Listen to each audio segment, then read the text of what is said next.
ఒక 60 ml నువ్వుల నూనె తీసుకోవాలి. ఓకే. ఒక పాత్రలో 60 ml నువ్వుల నూనె తీసుకొని ఆ 60 ml నువ్వుల నూనెలో 1 to 2 టీ స్పూన్స్ పటిక పొడి కలిపేసేయాలమ్మా. పటికనే ఆలం అనేటువంటి పేరుతో పిలుస్తుంటారు. మనకు మార్కెట్ లో దొరుకుతుందమ్మా. పటిక గడ్డలు దొరుకుతాయి. ఆ గడ్డలు తెచ్చుకొని మిక్సీలో వేసేస్తే ఈజీగా పౌడర్ అయిపోతుంది.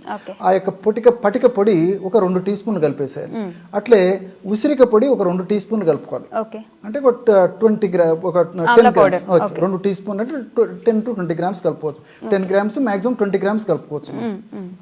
అదేవిధంగా కలవంజి పౌడర్ 10 గ్రామ్స్. జనరల్గా ఎక్కువ మంది పేషెంట్ సజెస్ట్ చేసేది ఏంటంటే కలంజి పౌడర్ 20 గ్రామ్స్, ఉసిరిక పొడి 20 గ్రామ్స్, అట్లే పటిక పొడి 5 to 10 గ్రామ్స్ కలుపుమని చెప్తుంటానమ్మా. సో పరిస్థితిని బట్టి ఆ యొక్క అవసరాన్ని బట్టి కలుపుకోవచ్చమ్మా. కాస్త ఏదైనా ఔషధం గట్టి పెడితే కొంచెం ఆయిల్ ఎక్కువ వేసుకుంటే సరిపోతుందమ్మా.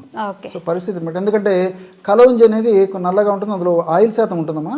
మనం మిక్సీలో వేసి పౌడర్ చేసినప్పుడు ఆ కలవంజిలో ఉన్నటువంటి ఈ యొక్క ఆయిల్ శాతం తగ్గినప్పుడు పౌడరు కొద్దిగా వేసినప్పటికీ గడ్డలాగా అయిపోతుంది అనమాట మనం ఔషధం తయారు చేసినప్పుడు. అలాంటప్పుడు ఆయిల్ ఎక్కువ వేయాల్సి వస్తుంది.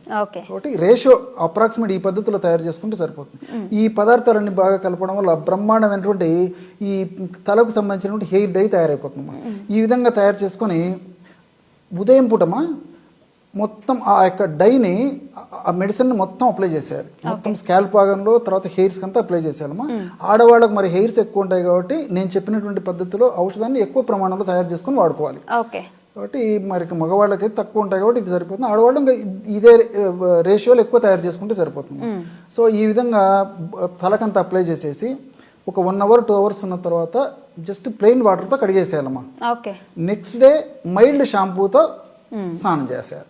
గోరువెచ్చని నీళ్ళతో స్నానం చేయాలి. ఈ విధంగా సమస్య తీవ్రంగా ఉంటే వారంలో 2 సార్లు వాడుకోవచ్చుమా. సమస్య తీవ్రత తగ్గే కొద్దీ మరి 10 రోజులకు ఒకసారి కానీ, అదేవిధంగా 15 రోజులకు ఒకసారి కానీ ఈ విధంగా క్రమంగా తగ్గించుకుంటూ వాడుకోవచ్చు.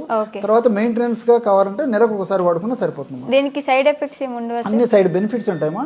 ఇంకోటి ఏంటంటే ఇప్పుడు ఈ పద్ధతిలో వాడుకోవడం వల్ల హెయిర్ ఫాలింగ్ ఉండదు.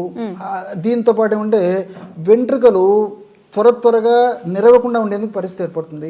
అంతేకాకుండా ఈ పటికలో ఉన్నటువంటి కొన్ని రసాయన పదార్థాలు pH వాల్యూని మెయింటైన్ చేస్తాయమ్మా. అంటే pH సమతుల్యంగా ఉన్నప్పుడే ఈ చర్మం కూడా కాంతివంతంగా ఆరోగ్యకరంగా ఉంటుందన్నమాట.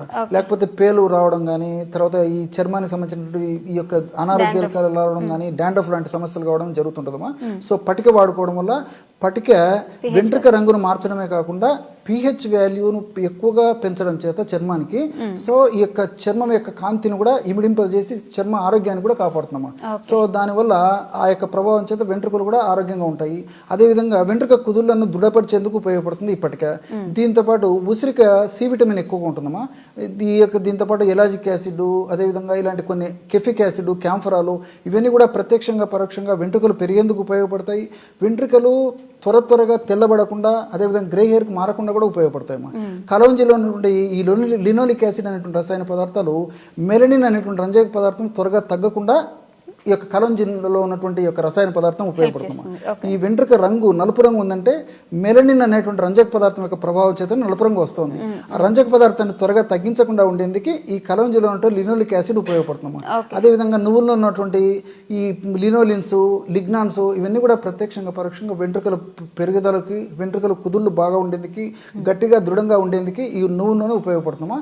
సో ఈ విధంగా మల్టిపుల్ బెనిఫిట్స్ ఈ యొక్క ఫార్ములాలో ఉంటాయి కాబట్టి క్షేమదాయకంగా వాడుకోవచ్చు. దీర్ఘకాలం పాటు వాడినప్పటికీ అన్ని మల్టిపుల్ బెనిఫిట్స్ ఉంటాయి. చిన్నపిల్లల నుంచి పెద్దల వరకు అందరూ వాడుకోదగ్గ దివ్యమైనటువంటి హెయిర్ డై ఏదంటే ఇదమ్మా. సో మనం ఆల్రెడీ మాట్లాడిన వీడియోలో మీరు హెయిర్ గురించి మాట్లాడినప్పుడు తాత్కాలికమైన పరిష్కారం హెయిర్ డై నేను ఇస్తాను, దానికి ఎలాంటి ఇబ్బందులు ఉండవు, సైడ్ ఎఫెక్ట్స్ ఉండవు అని చెప్పారు. మరి తాత్కాలికంగా కాకుండా పూర్తిగా అసలు అలాంటి ప్రాబ్లమే లేకుండా పూర్తిగా వెళ్ళిపోవాలి అంటే లోపల ఉన్నది క్లియర్ అవ్వాలి అని చెప్పారు కదా, మరి ఎలా అవుతుంది సార్ అది? ఇది చాలా మంచి ప్రశ్న వేశారమ్మా.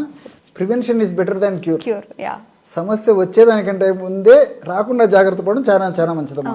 సరే, అవగాహన లోపంతోనూ, ఆరోగ్య స్పృహ సరిగ్గా లేకపోవడం చేతనో, తెలియక చేసినటువంటి తప్పుల వలనో మరి సమస్య వచ్చినప్పటికీ సమస్య నుంచి త్వరగా బయటపడడం చాలా చాలా ముఖ్యం. సో మీరు అడిగినట్లు గత వీడియోలో ఈ వైట్ హెయిర్ కి సంబంధించినటువంటి మంచి హెయిర్ డై గురించి చెప్పాను. అందరూ వాడుకోదగ్గ మంచి హెయిర్ డై మాది, ఈజీగా తయారు చేసుకోదగ్గదే చెప్పాము. సో ఇంటర్నల్ ప్రాబ్లం ఉన్నప్పుడే మరి చిన్న వయసులో ఈ యొక్క వెంట్రుకలు పెరుగుదలకు సంబంధించినటువంటివి కానీ లేకపోతే వెంట్రుకలు మరి తెల్లబడడం కానీ ఇలాంటివన్నీ జరుగుతుంటాయమ్మా. సర్వసాధారణంగా ఒక వయస్సు వచ్చిన తర్వాత వెంట్రుకలు క్రమక్రమంగా తగ్గిపోవడం కానీ రాలిపోవడం కానీ అనువంశికంగా నాబోటి వాళ్ళు ఉన్నట్లయితే బాల్డ్ హెడ్ రావడం కానీ జరుగుతుందమ్మా. నాకు అనువంశికం. సో పెద్దలకు ఈ పద్ధతి ఉండడం చేత జెనెటికల్ అనువంశికం ఉన్నప్పుడు దాన్ని మనం చేయదగింది ఏం లేదమ్మా.